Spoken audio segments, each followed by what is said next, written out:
I'm in a 2013 Lexus RX350. The infotainment system is very dated, so we're going to update this to use CarPlay and Android Auto. Follow along if you want to see how this is done. In order to update the system, we're not going to replace the screen, but we are going to replace the computer that goes along with the screen. We'll still be able to use the original OEM features, but this will allow us to use the modern apps as well, along with a Bluetooth connection. This was from CarLink Life, new computer, and comes with a whole lot of cables as well. For this job, you'll need some panel remover tools, linked below, to get your own. We'll eventually need a screwdriver, and other than that, we need our directions provided by the supplier. We have to gain access to all the cables for the OEM unit. In order to do so, all this has to come apart. It's mostly just snaps. So I'm going to use a panel remover tool and pry this area up. At some point you can use your hand to release this top cover. Also pull or pry in this area. The knob has to be removed, so rotate this counterclockwise. Shift knob removed. And now pull this up.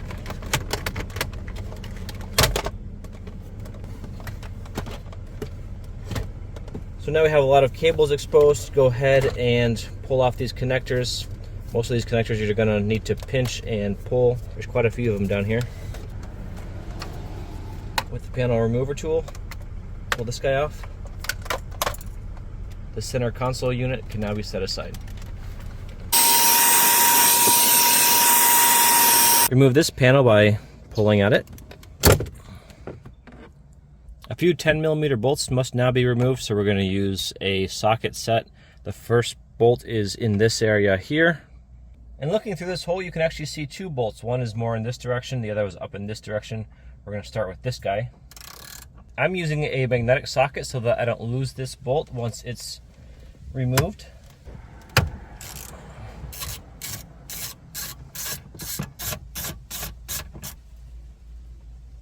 Be careful not to drop this bolt in the center console somewhere. That's easily done.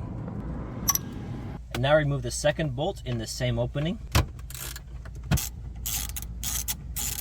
In order to give myself some more room to work here, I'm going to remove these electrical connectors.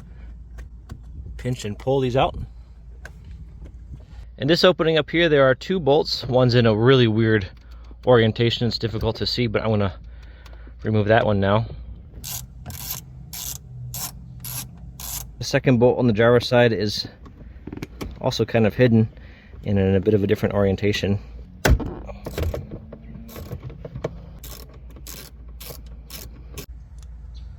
All four bolts holding the stereo are now removed. Now we want to shift this to get it out of the way. In order to do that, push this button here. That'll release the shifter knob. The emergency brake is activated. You want to make sure you do that so that when you shift out of park, your vehicle doesn't roll away. And then I can release my button here. This is now out of the way. I'm going to cover that with a towel so that I don't damage anything later on. And now I can pull out the stereo.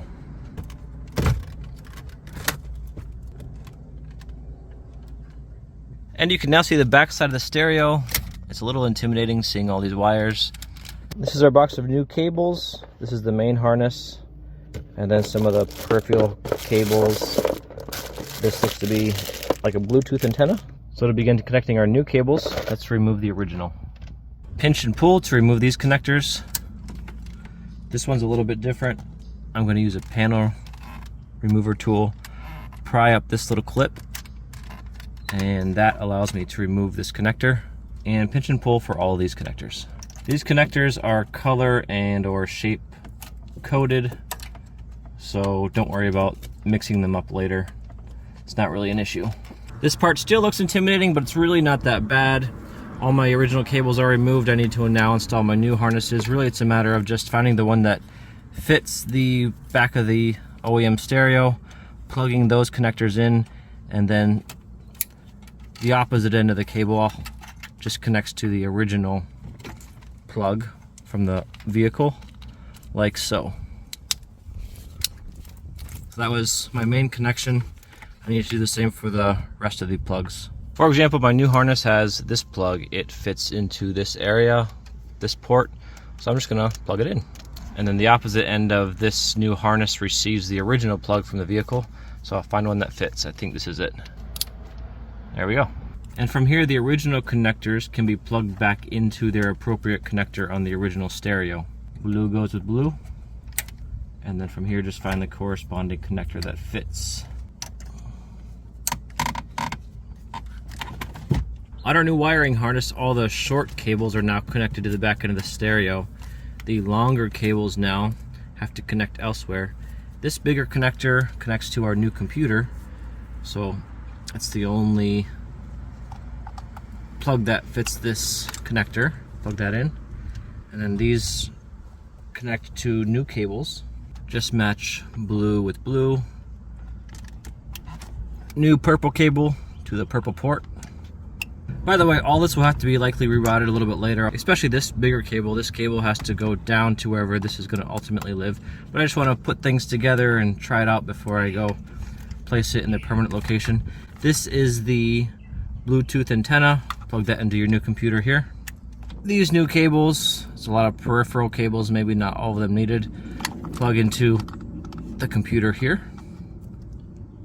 So I did have to refer to the directions over here. This part's important, whether or not you have a touchpad on your vehicle or a mouse joystick. I have in my 2013 Lexus a mouse joystick configuration. So I'm going to use the cable harness here provided by my vendor and connect that down to this cable here, which goes to my little mouse joystick. So connect this plug here, and then the opposite end of this longer cable, part of one of the new harnesses, it's labeled media can mouse, plugs into media can mouse on the back of the stereo. This will be routed a little bit better later, but we'll plug it in for initial testing purposes. The directions also indicate that this cable, media can, is not to be plugged into anything for my particular vehicle. Do not plug. I do in fact have to remove this screen to attach some of these connectors right here, purple and blue. So to do that, use your panel remover tool, and we're going to remove this plastic. Just pry it off.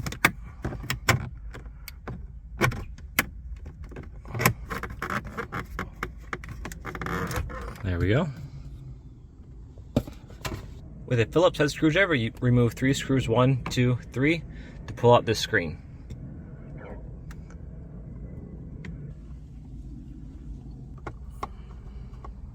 And now the screen comes out. On the back of this screen, you'll want to pull this blue connector out. These blue and purple connectors terminate in blue connectors on this end. These both go up to the screen area. One of them plugs into the back of the screen, and then the other plugs into the original OEM connector. We should have all of our connections complete now. Without putting everything back together entirely, we can just get everything to an orientation that we can test this all out. Doing my best not to break anything, I turned on the vehicle and can see that the infotainment system is working. I can move around the mouse and control what's going on here.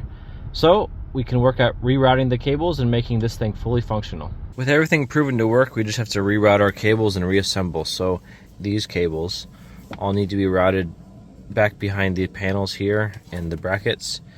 I think I'm going to put this computer down in this area. There's plenty of room even when the center console is fully reassembled, so it's going to sit down in here. Alternatively, you could try to pack it in this area underneath the glove box panel, but that would require further disassembly of the glove box. So let's unplug a few cables and reroute. So here's the new cable routing. The computer is here. Hopefully that does not interfere with my center console, especially this area. The cables from the stereo and the screen are routed back through the right side here, beneath some mounting brackets, all the way down to here. The Bluetooth antenna can sit right here. There's some adhesive you can peel and remove and stick that maybe to the side of this panel, or I'm just going to leave it here. But I think this might work as long as we can fit the center console back. Let's give it a shot. After some reassembly, everything can in fact fit back together without any issue. So we're going to go ahead and put in our screws and bolts and covers properly again and we should be completely up and running. When you have this OEM view, all you need to do is press and hold menu button, and then you can switch over to the Android Auto display. Although for this to work, you need to have the Bluetooth of your phone connected to the new Bluetooth module of the system. This also prompts your system to connect via Wi-Fi, and then you get the Android Auto display. Or in the case of Apple, you're using the typical Apple navigation system. And one more thing, in order for the audio to work, you need to have your mode set to auxiliary so that you're outputting the audio from your new module. Bolts are reassembled as well as most panels. This last panel we gotta pop in. It locks in with the clips. If you break any clips, link below for purchase of new clips. Thread back on your shifter knob. And finally, installation is fully complete. The nav unit on this old 2013 Lexus RX350 is fully updated for CarPlay, Android Auto, and a number of other apps. You can install Spotify and use them easily. Navigating apps is easy with the OEM mouse joystick, and going into reverse, the backup camera still works. I can also toggle back to the OEM menu by holding the menu button, and then now I'm back at the OEM menu and can use radio and my typical standard functions. Installation did take a few hours, but it's well worth it. I do recommend this particular unit. Check out the link below to purchase everything needed to update your Lexus RX350 nav unit. Also below is a code to get a really good discount. I hope this helps you with your project.